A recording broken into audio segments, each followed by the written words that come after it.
नमस्कार. या अत्यंत रंजक अशा सखोल विश्लेषणामध्ये स्वागत आहे. आज आपण मूळ स्रोताच्या आधारे एका भन्नाट प्रवासाला निघणार आहोत. हा प्रवास आहे थेट अणूंच्या अतिसूक्ष्म जगातून अफाट पसरलेल्या ब्रह्मांडापर्यंत. आपण पाहणार आहोत की निसर्गाचे जे नियम अगदी छोट्या पातळीवर काम करतात, तेच नियम या महाकाय विश्वाला कसे चालवतात. बरं, आता थेट विषयाला साद घालूया.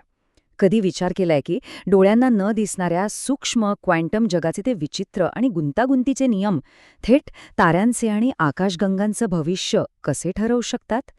जे कण आपल्याला साध्या डोळ्यांनी दिसतही नाहीत, ते अब्जावधी किलोमीटरच्या विश्वावर कसे नियंत्रण ठेवतात? हेच रहस्य आज आपण उलगडणार आहोत. आपला आजचा हा प्रवास 4 मुख्य टप्प्यांतून जाणार आहे.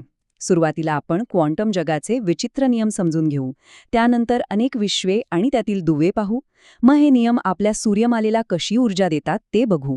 आणि शेवटी यातून संपूर्ण विश्वाची रचना कशी झाली हे जाणून घेऊ. पहिला टप्पा, विचित्र क्वांटम नियम आणि दैनंदिन तर्कापलीकडचे जग. बघा, आपले रोजचे अनुभव आणि तर्क बाजूला ठेवले तर हे अतिसूक्ष्म जग खऱ्या अर्थाने किती अजब आहे हे समजून घेणं खूप गरजेचे आहे. रोजच्या जीवनातील आपले साधे नियम इथे अजिबात चालत नाहीत. हे थोडं सोप्या भाषेत सांगायचं तर चपलांच्या दुकानात गेल्यावर काय होतं, आपल्याला अगदी अचूक पायाच्या मापाची चप्पल मिळत नाही, बरोबर? आपल्याला 7 नंबर किंवा 8 नंबर अशा ठराविक मापांमधूनच निवड करावी लागते. क्वांटम जगही असंच काहीसं आहे. ते एकसारखं किंवा सलग नसून तुकड्यांमध्ये विभागलेलं आहे. तिथली ऊर्जा अशी मोकळी वाहत नाही, तर ती विशिष्ट आणि आधीच ठरवलेल्या पटींमध्येच अस्तित्वात असते. यालाच भौतिकशास्त्रात क्वांटाइज्ड असं म्हणतात. आणि याच संकल्पनेतून प्लँक कॉन्स्टंटचा जन्म झाला.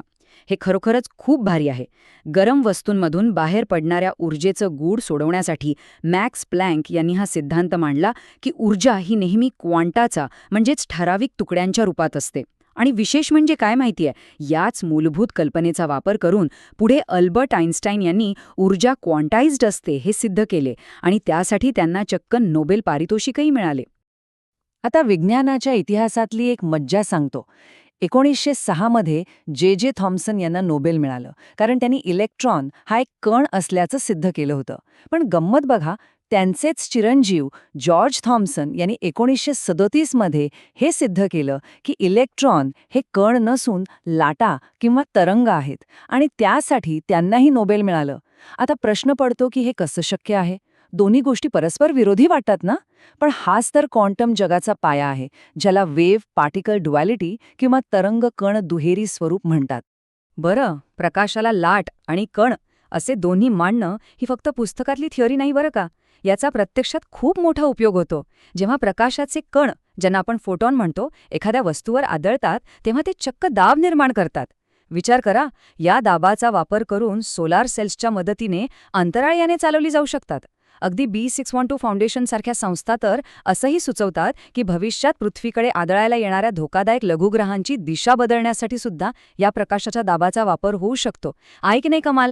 यानंतर आपण वळूया क्वांटम भौतिकशास्त्रातल्या एका अत्यंत प्रसिद्ध आणि चक्रावून टाकणाऱ्या कल्पनेकडे, श्रॉडिंगर्स कॅट. कल्पना करा, एका बंद पेटीत एक मांजर आहे. ती जिवंतही असू शकते किंवा मृतही. हा विचारप्रयोग सुपरपोजिशन ही अवघड संकल्पना समजून घेण्यासाठी वापरला जातो. सोप्या भाषेत सांगायचं तर गणिताच्या भाषेत अशी शक्यता असते जिथे एखादी क्वांटम वस्तू एकाच वेळी अनेक अवस्थांमध्ये एकत्र अस्तित्वात असते. मग ती मांजर नक्की जिवंत आहे की मृत? तर उत्तर आहे, ती एकाच वेळी दोन्ही अवस्थांमध्ये आहे. कोपनहेगन इंटरप्रिटेशननुसार जोपर्यंत आपण ती पेटी उघडून आत बघत नाही, तोपर्यंत ती दोन्ही अवस्थांत असते. पण जशी आपण पाहण्याची किंवा निरीक्षणाची कृती करतो, तशी ती सुपरपोजिशन नष्ट होते. त्याचं वेव्ह फंक्शन कोसळतं आणि मग ती वस्तू कोणत्या तरी एका निश्चित अवस्थेत स्थिरावते. म्हणजे नुसत्या बघण्यामुळे वास्तवाची निवड सक्तीची होते. आपला दुसरा टप्पा आहे अनेक विश्वे आणि दुवे, वास्तवाची नवी व्याख्या.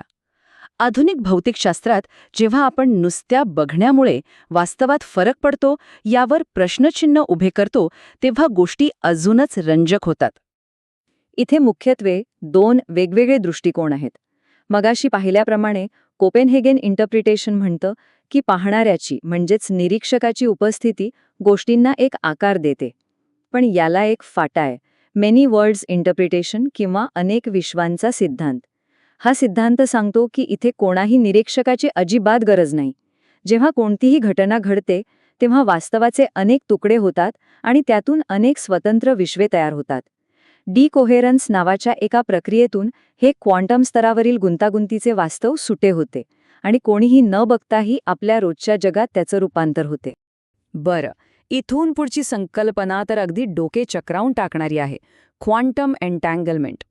असं समजा की दोन कण एकमेकांशी इतके घट्ट जोडले गेलेत की एका कणात जरासा जरी बदल झाला तरी दुसऱ्या कणात तो बदल तात्काळ दिसून येतो. मग ते कण एकमेकांपासून कितीही दूर का असेनात, अगदी विश्वाच्या दोन वेगळ्या टोकाला असले तरीही. खुद्द अल्बर्ट आइन्स्टाईन यांनाही हे इतकं गूढ वाटलं होतं की त्यांनी याला spooky action at a distance असं नाव दिलं होतं. यातली सर्वात धक्कादायक गोष्ट कोणती माहितीये? हा जो दोन कणांमधला तात्काळ संवाद होतो ना, तो निसर्गाच्या एका अंतिम नियमाला थेट आव्हान देतो. तो नियम म्हणजे प्रकाशाच्या वेगापेक्षा कोणतीही गोष्ट वेगाने प्रवास करू शकत नाही. पण इथे ही जोडलेली माहिती प्रकाशापेक्षाही अधिक वेगाने प्रवास करताना दिसते. हे नेमकं कसं आणि का घडतं यामागचं शास्त्र खरं तर आजच्या संशोधकांनाही पूर्णपणे समजलेलं नाही. तिसरा टप्पा, सूर्यमालेची ऊर्जा. आता आपण ह्या अतिसूक्ष्म जगाच्या नियमांकडून एकदम मोठी झेप घेऊया, थेट आकाशाकडे. हे छोटे नियम आपल्या सूर्यमालेला कशी ऊर्जा देतात ते पाहूया. डॅनिश भौतिकशास्त्रज्ञ नील्स बोहर यांनी एक भन्नाट शोध लावला. त्यांनी सिद्ध केलं की अणूमधील इलेक्ट्रॉनच्या कक्षा या एका विशिष्ट ऊर्जा पातळीवर सेट असतात, म्हणजेच क्वांटाइज्ड असतात. जेव्हा हे इलेक्ट्रॉन एका पातळीवरून दुसऱ्या पातळीवर उडी मारतात तेव्हा ते ठराविक ऊर्जेचे फोटॉन बाहेर टाकतात किंवा शोषून घेतात. आणि याचा फायदा काय? तर जेव्हा आपण ताऱ्यांच्या प्रकाशाचं विश्लेषण करतो तेव्हा आपल्याला त्यात काही ठराविक रंग गायब असलेले दिसतात. याचाच गायब असलेल्या रंगांचा माग काढून खगोलशास्त्रज्ञ अगदी अचूकपणे सांगू शकतात की त्या दूरवरच्या ताऱ्यांमध्ये कोणती रासायनिक मूलद्रव्ये आहेत. चला, हेच नियम सूर्याच्या बाबतीत कसे लागू होतात ते पाहूया. खरं सांगायचं तर आपल्या सूर्याचं अस्तित्व हे सर्वस्वी क्वांटम टनलिंगवर अवलंबून आहे. सूर्याच्या गाभ्यात प्रोटॉन्सना कुलोम्ब बॅरियर नावाच्या एका प्रचंड शक्तिशाली चुंबकीय प्रतिकर्षणाचा सामना करावा लागतो. जर हे प्रोटॉन्स फक्त साधे कण असते तर त्यांनी ही भिंत कधीच ओलांडली नसती आणि सूर्य कधीच पेटला नसता. पण मगाशी पाहिल्यासारखं हे प्रोटॉन्स लाटांसारखे वागतात, त्यामुळे ते या प्रतिकर्षणाच्या भिंतीतून चक्क एखादा बोगदा खणल्यासारखे आरपार जाऊ शकतात.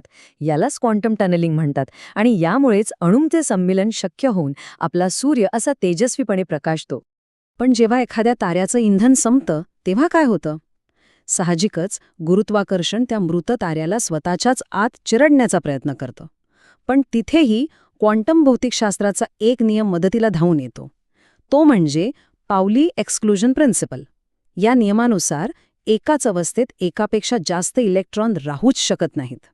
या अटीमुळे आतून एक प्रचंड डिजनरसी प्रेशर किंवा क्वांटम प्रतिकार निर्माण होतो. हा दाब गुरुत्वाकर्षणाला रोखून धरतो आणि त्या ताऱ्याला पूर्णपणे कोसळण्यापासून वाचवतो. यातूनच मग पृथ्वीच्या आकाराचे व्हाईट ड्वॉर्फ तारे तयार होतात. अर्थात निसर्गात प्रत्येक गोष्टीला एक मर्यादा असतेच आणि या क्वांटम प्रतिकाराची मर्यादा आहे 1.4 हा आकडा. जर या व्हाईट ड्वॉर्फ ताऱ्याचे वस्तुमान वाढून वाढून आपल्या सूर्याच्या 1.4 पटीला पोहोचले तर मात्र हा क्वांटम दाब पूर्णपणे कोलमडून पडतो. आणि मग होतो एक महाभयंकर स्फोट, ज्याला टाइप 1A सुपरनोवा म्हणतात. हा स्फोट एवढा प्रचंड आणि प्रकाशमान असतो की तो संपूर्ण आकाशगंगेलाही काही काळासाठी फिक्क पाडू शकतो. आणि आता आपण पोचलो आहोत आपल्या शेवटच्या टप्प्यावर, विश्वाची रचना आणि क्वांटम ब्रह्मांड. विश्लेषणाच्या या भागात आपण थेट आपल्या विश्वाच्या उत्पत्तीलाच स्पर्श करणार आहोत. हे संपूर्ण विश्वच मुळात अनिश्चिततेच्या पायावर उभे आहे. हायझेनबर्गचं अनिश्चिततेचा सिद्धांत सांगतो की एखाद्या प्रणालीचे ऊर्जा आणि वेळ असे दोन गुणधर्म एकाच वेळी अचूकपणे मोजणं 100% अशक्य आहे. आणि ह्याच अनिश्चिततेचा एक खूप मोठा फायदा निसर्गाला मिळतो. तो म्हणजे अगदी क्षणभरासाठी का होईना निसर्गाकडून चक्क ऊर्जा उधारीवर घेता येते. होय, ही उधारी म्हणजे एखाद्या अल्पमुदतीच्या आर्थिक कर्जासारखीच असते. या घेतलेल्या ऊर्जेतून व्हर्च्युअल पार्टिकल्स अगदी काही क्षणांसाठी अस्तित्वात येतात. सुप्रसिद्ध शास्त्रज्ञ स्टीफन हॉकिंग यांनी हाच सिद्धांत ब्लॅक होलच्या सीमारेषेला लावला. त्यांनी सांगितलं की ब्लॅक होलच्या सीमेवर असे कण अचानक तयार होतात. त्यातला एक कण हॉकिंग रेडिएशनच्या रूपात बाहेर निसटतो, तर दुसरा कण ब्लॅक होलमध्ये खेचला जातो. आता तो निसटलेला कण परत न आल्याने ब्लॅक होल आपलं पूर्ण कर्ज फेडू शकत नाही आणि यामुळेच ब्लॅक होलचं हळूहळू बाष्पीभवन होऊन तो शेवटी नष्ट होतो.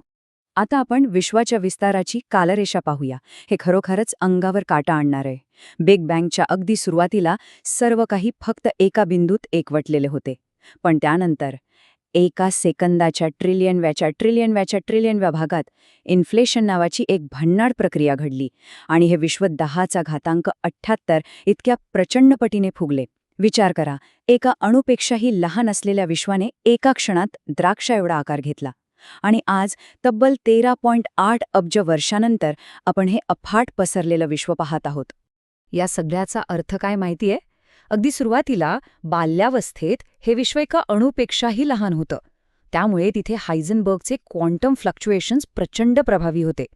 जेव्हा अतिवेगाने हे इन्फ्लेशन किंवा प्रसरण झालं, तेव्हा ते छोटे छोटे बदल अक्षरशः एका जागी गोठले गेले आणि या गोठलेल्या बदलांनीच अशा बीजांची भूमिका बजावली, ज्या भोवती पुढे जाऊन पदार्थ जमा होत गेले. विश्वास बसणार नाही, पण याच सूक्ष्म बीजांमधून आज आपण पाहतो त्या महाकाय आकाशगंगांच्या समूहांची निर्मिती झाली आहे. या माहितीच्या स्पष्टीकरणाच्या शेवटी एक अत्यंत रोमांचक आणि विचार करायला लावणारा प्रश्न उभा राहतो. जर या सूक्ष्म आणि अदृश्य जगाच्या विचित्र नियमांनी मिळून आज आपण पाहत असलेले हे अफाट महाकाय ब्रह्मांड उभारले असेल, तर या क्वांटम जगात अजून अशी किती अद्भुत रहस्य उलगडण्याची वाट पाहत असतील. या मूळ स्रोताच्या सखोल विश्लेषणात आज आमच्यासोबत सामील झाल्याबद्दल खूप खूप धन्यवाद.